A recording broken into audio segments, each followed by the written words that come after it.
한 남자가 가족과 함께 폴란드 국경을 넘으려던 순간 무장 군인들이 그를 둘러쌌습니다. 러시아의 스파이다. 체포하라. 그가 억울함을 외치며 한국 여권을 꺼내는 순간 군인들의 얼굴이 하얗게 굳었습니다. 도대체 무슨 일이 있었던 걸까요? 한국 여권 한 장이 이 남자의 운명을 바꾸게 됩니다. 잠깐 구독과 좋아요 눌렀다고요? 감사합니다. 지금부터 한 남자의 목숨을 건 탈출과 한국 여권의 놀라운 힘을 확인해 보세요. 안녕하세요. 저는 고려인 박준석입니다. 제 원래 이름은 블라디미르 박. 부모님을 따라 어릴 때 우크라이나로 이주했고 평생을 고려인으로 살아왔습니다. 작은 무역 사업을 하며 가족과 안정적인 삶을 꾸려갔지만 전쟁이 모든 것을 바꿔버렸습니다. 폭격 소리에 잠을 설쳤고 거리는 탱크와 총격전으로 가득했습니다. 나는 결심했습니다. 한국으로 가야 한다. 그것만이 우리 가족이 살 길이다. 하지만 탈출은 쉽지 않았습니다. 기차역은 인파로 넘쳐났고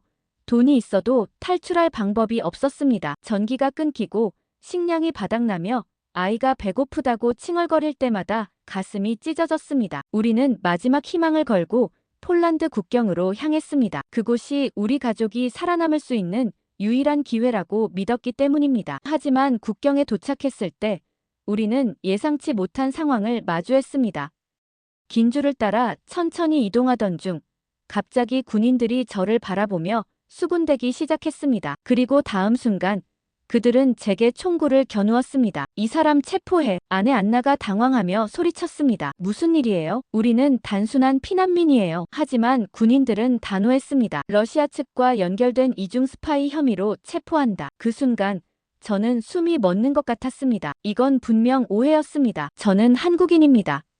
하지만 아무리 항변해도 군인들은 들으려 하지 않았습니다. 그들은 제 손목에 거칠게 수갑을 채웠고 제 아들 세르게이가 울면서 제 다리를 붙잡았습니다. 아빠 가지마. 저는 어떻게든 아이를 안심시키려 했지만 군인들은 저를 강제로 끌고 갔습니다. 마지막으로 본 것은 바닥에 주저앉아 오열하는 아내와 아들의 모습이었습니다. 그때까지도 저는 몰랐습니다. 이 억울한 순간이 한국 여권 한 장으로 뒤집히게 될 것이라는 사실을. 눈을 떴을 때 저는 차가운 바닥에 앉아 있었습니다. 손목에는 수갑이 채워졌고 좁은 조사실 안에는 낯선 군인들이 날카로운 시선으로 저를 바라보고 있었습니다. 당신은 러시아와 연관된 이중 스파이일 가능성이 높습니다. 솔직히 말하는 게 좋을 겁니다. 그들의 목소리는 차가웠습니다. 저는 억울함을 외쳤습니다. 저는 한국인입니다. 우크라이나에서 사업을 했을 뿐 스파이가 아닙니다. 하지만 군인들은 믿지 않는 눈치였습니다. 책상 위에 놓인 제 여권을 바라보던 한 군인이 말했습니다. 이 사람 한국 여권을 가지고 있네요. 순간 공기가 묘하게 변했습니다. 그들의 표정에는 순간적인 당황함이 스쳤고 서로를 바라보며 작은 목소리로 속삭이기 시작했습니다. 잠시 후 한 군인이 신중한 목소리로 물었습니다. 이 여권이 진짜 맞나? 그들은 여권을 자세히 살펴보기 시작했습니다. 특수장비로 여권을 스캔하고 빛을 비춰보며 철저하게 검사했습니다. 그러나 아무리 살펴봐도 위조 흔적은 없었습니다. 그중 한 명이 낮은 목소리로 중얼거렸습니다. 한국 여권은 세계적으로 보안 수준이 가장 높은 여권 중 하나야. 위조가 거의 불가능하지 않나? 다른 군인도 조용히 고개를 끄덕였습니다. 맞아. 그런데 왜 한국인이 우크라이나에서 살았던 거지? 그들은 여전히 저를 의심하고 있었습니다. 저는 깊은 한숨을 내쉬며 조용히 입을 열었습니다. 저는 고려인입니다. 부모님을 따라 어릴 때 우크라이나로 이주했죠. 평생을 이곳에서 살아왔고 사업을 하며 가정을 꾸렸습니다. 하지만 전쟁이 모든 걸 바꿔버렸어요. 저는 가족을 지키기 위해 한국으로 돌아가려는 겁니다. 제 말에 군인들은 서로를 바라보았습니다. 분위기가 조금 누그러졌지만 여전히 완전히 풀린 것은 아니었습니다. 그때 문이 열리며 한 장교가 들어왔습니다. 그는 책상 위에 한국 여권을 가만히 바라보더니 한참을 고민한 듯 말했습니다. 이 사람을 더 조사해야 합니다. 하지만 그는 제 여권을 다시 한번 살펴보며 덧붙였습니다. 한국 정부에 확인을 요청해야겠군. 그 순간 제 가슴이 쿵 하고 내려앉았습니다. 이 상황이 어떻게 흘러갈지 몰랐지만 한 가지는 분명했습니다. 한국 여권이 저를 지켜줄 거라는 희망이 생겼다는 것. 그리고 저는 이 순간이 제 운명을 바꾸는 터닝 포인트가 될 것이라는 걸 직감했습니다. 폴란드 군인들의 표정이 묘하게 변해갔습니다. 여권을 쥔 채 고민하는 모습이 역력했지만 여전히 경계를 풀지는 않았습니다. 그중 한 군인이 낮은 목소리로 말했습니다. 한국 여권이 맞긴 한데 그래도 확실히 해야겠어. 위조 가능성은 없는지 다시 확인해. 그들은 여권을 다시 특수장비에 통과시키고 전자칩을 읽어보았습니다. 빛을 비추며 정밀하게 검사했지만 결과는 변함없었습니다. 100% 진본이다. 군인들 사이에 묘한 정적이 흘렀습니다. 그들은 분명 처음에는 저를 러시아와 연관된 스파이로 의심했지만 지금 이 여권이 한국 정부에서 발급한 진짜라는 사실이 확인되면서 상황이 복잡해진 것입니다. 하지만 여전히 의심을 거두지 못하는 군인이 있었습니다. 그는 팔짱을 끼고 저를 내려다보며 말했습니다. 좋아. 여권이 진짜라는 건 알겠어. 하지만 그게 널 완전히 증명해주는 건 아니잖아. 내가 한국인이라면서 왜 우크라이나에서 살았던 거지? 그리고 왜 한국으로 가려는 거야? 그의 질문은 마치 저를 시험하는 듯 했습니다. 저는 눈을 감고 깊은 숨을 들이쉬었습니다. 사실 이 질문이 나올 것이라는 건 이미 예상하고 있었습니다. 저는 조용히 입을 열었습니다. 저는 고려인입니다. 부모님이 소련 시절 우크라이나로 이주했고 저는 어릴 때부터 이곳에서 자랐습니다. 평생을 우크라이나에서 살아왔지만 결국 전쟁이 모든 걸 앗아갔죠. 제 목소리는 떨렸습니다. 눈앞에 떠오르는 지난 몇 달간의 기억들이 머릿속을 스쳐 지나갔습니다. 제 사업이 있던 도시가 폭격을 맞았어요. 집도 잃고 모든 걸 잃었습니다. 저는 제 가족을 살리기 위해 피난을 결심했을 뿐입니다. 군인들이 조용히 듣고 있었습니다. 저는 한숨을 내쉬며 다시 말을 이었습니다. 저는 러시아 스파이가 아닙니다. 저는 오직 제 가족을 지키기 위해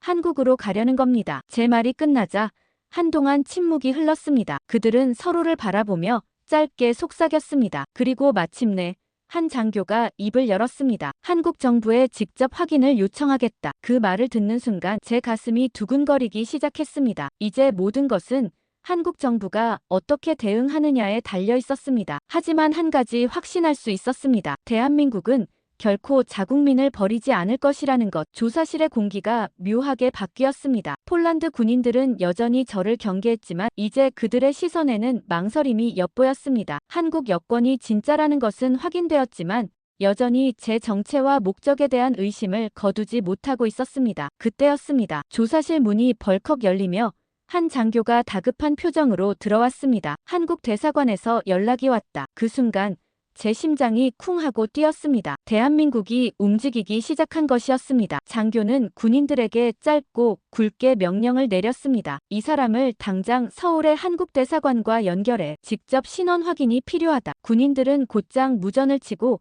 통신 장비를 조작하기 시작했습니다. 잠시 후 전화기 너머에서 낮고 단호한 목소리가 들려왔습니다. 여기는 대한민국 대사관입니다. 박준석 씨는 한국 국적을 가진 정당한 시민입니다. 즉시 석방을 요구합니다. 군인들의 표정이 순간 굳었습니다. 일순간 조사실 안이 조용해졌고 모두가 저를 바라보았습니다. 하지만 군인 중 한 명이 망설이며 반문했습니다. 하지만 이 남자가 정말 한국인이라면 왜 지금까지 우크라이나에서 살았던 겁니까? 그리고 러시아와도 사업을 했다는 점이 수상합니다. 전화기 너머의 대사관 관계자는 단호한 어조로 대답했습니다. 그가 어디에서 살았든 어떤 사업을 했든 상관없습니다. 그는 대한민국 국민입니다. 한국 정부는 자국민을 보호할 의무가 있습니다. 정당한 근거 없이 억류할 경우 우리는 공식적인 외교적 대응에 나설 것입니다. 그 말을 듣는 순간 군인들의 분위기가 바뀌었습니다. 이제 단순한 피난민 문제가 아니었습니다. 이것은 국가 간 외교 문제로 번지고 있었습니다. 군인들은 다시 한번 무전을 주고받으며 상부에 보고를 했습니다. 잠시 후 폴란드 정보기관 관계자가 직접 조사실로 들어왔습니다. 그는 저를 바라보며 묻지도 않고 바로 문을 열어 말했습니다. 당신은 이제 자유입니다. 제 손목에 채워져 있던 수갑이 풀렸습니다. 딸깍. 그 순간 저는 믿을 수 없었습니다. 너무나도 긴박했던 순간들이 한순간에 정리되었습니다. 이제 가셔도 됩니다. 하지만 한 가지 묻겠습니다. 그 관계자는 저를 가만히 바라보며 말했습니다. 한국이라는 나라는 왜 이렇게까지 자국민을 보호하는 겁니까? 저는 잠시 고민하다가 조용히 입을 열었습니다. 그게 대한민국이니까요. 제 말이 끝나자 그는 아무 말 없이 고개를 끄덕였습니다. 조사실 문이 열렸습니다. 밖으로 나오자 복도 끝에서 익숙한 목소리가 들려왔습니다. 준석 씨, 아내 안나가 달려오고 있었습니다. 그녀의 얼굴은 눈물로 얼룩져 있었습니다. 곧이어 세르게이도 저를 향해 달려왔습니다. 아빠, 저는 아이를 번쩍 들어올리며 꼭 끌어안았습니다. 그리고 아내를 바라보며 힘껏 고개를 끄덕였습니다. 우리는 살아남았어. 아내는 흐느끼며 제 품에 안겼습니다. 그제야 저는 안도했습니다. 한국 여권 한 장이 우리 가족의 운명을 바꿔놓았습니다. 군인들은 여전히 저를 바라보며 망설이고 있었습니다. 대사관에서 제 신원을 공식적으로 보증했음에도 불구하고 그들의 표정에서는 여전히 혼란과 경계가 엿보였습니다. 그중 한 장교가 다시 입을 열었습니다. 한국 정부에서 직접 개입한 건 알겠어. 하지만 우리도 상부의 승인 없이는 석방할 수 없어. 조금 더 확인이 필요하다. 저는 가슴이 철렁 내려앉았습니다. 이미 한국 대사관이 개입했는데도 이들이 쉽게 보내주지 않겠다는 뜻이었습니다. 얼마나 더 확인해야 합니까? 저는 참을 수 없다는 듯이 말했습니다. 저는 한국인이며 한국 정부도 그렇게 확인했습니다. 그런데 왜 아직도 여기에 있어야 합니까? 군인들은 서로를 바라보았습니다. 그중 한 명이 조용히 중얼거렸습니다. 이건 더 이상 우리가 결정할 문제가 아니야. 저는 여전히 차가운 의자에 앉아 있었습니다. 이미 몇 시간이 흘렀지만 군인들은 여전히 저를 쉽게 풀어주려 하지 않았습니다. 그러던 중 갑자기 복도에서 바쁘게 움직이는 발소리가 들렸습니다. 문이 열리더니 한국 대사관 관계자가 직접 조사실로 들어왔습니다. 그는 한눈에 봐도 단호한 태도를 하고 있었습니다. 이제 그만하시죠. 폴란드 군인들은 살짝 당황한 듯 보였지만 여전히 흔들리는 태도를 보이지 않으려 애썼습니다. 우리는 이 사안을 더 조사할 필요가 있습니다. 대사관 관계자는 냉정한 표정으로 노트를 펼쳐 보였습니다. 그 안에는 한국 정부의 공식 문서가 담겨 있었습니다. 이 문서는 대한민국 정부가 직접 발행한 공문입니다. 박준석 씨는 대한민국 국민이며 본국의 보호를 받을 권리가 있습니다. 여기서 더 억류할 경우 이는 외교적인 문제가 될 것입니다. 순간 군인들의 얼굴이 일그러졌습니다. 그들은 더 이상 말을 잇지 못했습니다. 저는 가슴속에서 뜨거운 무언가가 올라오는 걸 느꼈습니다. 이제는 정말 자유로워질 수 있을까? 박준석 씨, 이제 가셔도 됩니다. 그 한마디에 제 손목에 채워져 있던 수갑이 풀렸습니다. 손목이 얼얼했지만 저는 아픈 것도 느껴지지 않았습니다. 대사관 관계자는 제게 손을 내밀었습니다. 이제 집으로 갑시다. 저는 고개를 끄덕였습니다. 하지만 그 순간 문을 나서려는 제게 한 군인이 조용히 말을 걸었습니다. 한국이라는 나라는 정말 자국민을 이렇게까지 보호하는군요. 저는 그를 바라보며 담담하게 말했습니다. 네, 대한민국은 자국민을 포기하지 않습니다. 그 말을 남기고 저는 문 밖으로 나섰습니다. 밖으로 나가자 가족들이 저를 기다리고 있었습니다. 아내 안나는 저를 보자마자 눈물을 흘렸고 세르게이는 온 힘을 다해 제 다리를 붙잡았습니다. 아빠, 이제 안 가는 거지? 저는 아이를 번쩍 안아 올리며 힘껏 끄덕였습니다. 그래, 이제 우리 집으로 가자. 한국 대사관 차량이 우리를 기다리고 있었습니다. 대사관 관계자는 차 문을 열어주며 말했습니다. 이제 곧 한국으로 돌아가는 비행기가 준비될 겁니다. 인천행 티켓은 이미 예약해두었습니다. 그 순간 저는 실감이 났습니다. 이제 진짜로 대한민국으로 돌아갈 수 있다는 것이 한국 여권 한 장이 우리 가족의 운명을 바꿨습니다. 폴란드 대사관에서 제공한 차량이 공항으로 향하고 있었습니다. 창밖을 바라보며 저는 여전히 실감이 나지 않았습니다. 내가 정말 한국으로 돌아가는구나. 아내 안나는 제 손을 꼭 잡고 있었고 세르게이는 창밖을 바라보며 신기한 듯 눈을 반짝였습니다. 우리는 말없이 서로의 온기를 느끼고 있었습니다. 너무나도 긴 하루였고 이제야 모든 것이 끝났다는 사실이 믿기지 않았습니다. 공항에 도착하자마자 한국 대사관 직원이 우리에게 티켓을 건넸습니다. 인천행 비행기입니다. 무사히 도착하실 수 있도록 모든 준비를 마쳤습니다. 그 순간 저는 깊이 감사했습니다. 국가가 직접 나서서 우리 가족을 보호하고 귀국할 수 있도록 도와주었다는 사실이 실감났습니다. 비행기 탑승 수속을 밟으며 저는 여권을 다시 한번 바라보았습니다. 이 작은 여권 한 장이 나를 지켜주었다. 그리고 이 여권이 의미하는 바가 이제는 단순한 국적이 아니라는 것을 깨달았습니다. 대한민국은 국민을 끝까지 책임지는 나라였다. 비행기에 몸을 싣고 좌석에 앉았습니다. 세르게이는 창가 자리에 앉아 구름 위로 떠오르는 비행기를 신기한 듯 바라보았습니다. 아내는 제 어깨에 기대어 조용히 눈을 감았습니다. 그리고 저는 눈을 감았다 뜨기를 반복하며 가슴이 벅차오르는 걸 느꼈습니다. 우크라이나에서 보낸 지난 세월이 주마등처럼 스쳐 지나갔습니다. 사업을 하며 노력했던 시간, 전쟁이 나고 모든 것이 무너졌던 순간들, 가족을 지키기 위해 목숨을 걸고 피난길에 올랐던 기억들, 그리고 마지막 순간, 한국 여권이 나를 구해낸 그 순간까지 모든 것이 대한민국이라는 한 단어로 귀결되었습니다. 비행기가 점점 더 높은 하늘로 올라가면서 저는 제 인생도 새로운 국면을 맞이하고 있음을 깨달았습니다. 대한민국 인천국제공항에 도착했습니다. 바깥 기온은 섭씨 10도입니다. 기내 방송이 들려오는 순간 저는 깊이 숨을 들이마셨습니다. 비행기 문이 열리면서 쏟아지는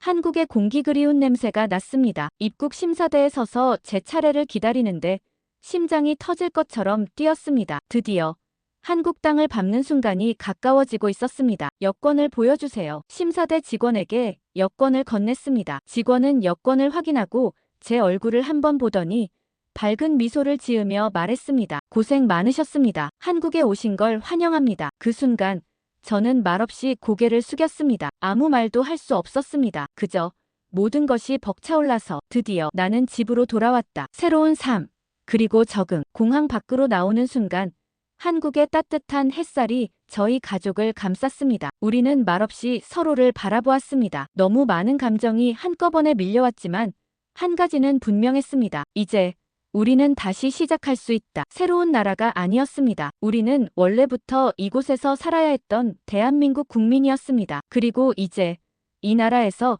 새로운 삶을 살아갈 것이었습니다. 공항 밖으로 나오자 차가운 바람이 얼굴을 스쳤습니다. 하지만 그 바람마저도 낯설지 않았습니다. 나는 깊게 숨을 들이마셨습니다. 이곳이 바로 한국, 내가 돌아온 나라였습니다. 아내와 아이도 주변을 둘러보며 낯선 듯 그러나 기대에 찬 눈빛으로 공항의 풍경을 바라보고 있었습니다. 아빠, 여기가 진짜 한국이야? 세르게이가 내 손을 꼭 잡으며 물었습니다. 나는 미소를 지으며 고개를 끄덕였습니다. 그래.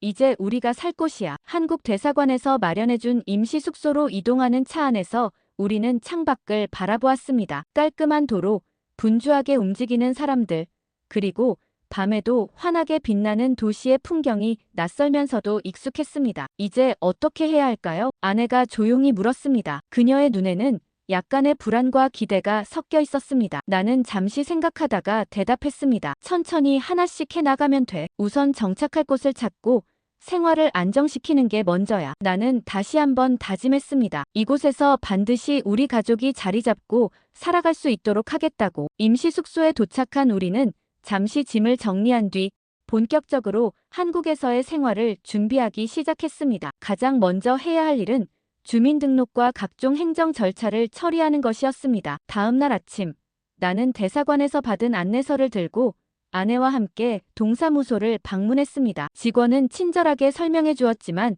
오랜만에 접하는 한국의 행정 절차가 다소 낯설었습니다. 준석 씨는 한국 국적자이시니 기본적인 서류 정리는 빠르게 진행될 겁니다. 배우자와 아이의 체류 문제도 지원해 드릴 테니 걱정하지 마세요. 그 말을 듣고 한숨을 돌릴 수 있었습니다. 하나하나 해결해 나갈 수 있을 것 같았습니다. 그렇게 행정 절차를 마무리한 후 우리는 본격적으로 거주할 곳을 알아보기 시작했습니다. 처음에는 작은 원룸이라도 좋겠다고 생각했지만 아이를 키우는 환경을 고려해야 했습니다. 그러던 중 정부에서 제공하는 정착 지원 프로그램이 있다는 사실을 알게 되었습니다. 이 프로그램을 활용하면 임대주택을 저렴한 가격에 이용할 수 있습니다. 상담원의 설명을 들은 나는 다시 한번 대한민국이라는 나라가 우리를 지켜주고 있다는 것을 실감했습니다. 며칠 후 우리는 작은 아파트로 이사할 수 있었습니다. 비록 크진 않았지만 우리 가족이 함께 살아갈 따뜻한 공간이었습니다. 아내는 거실을 둘러보며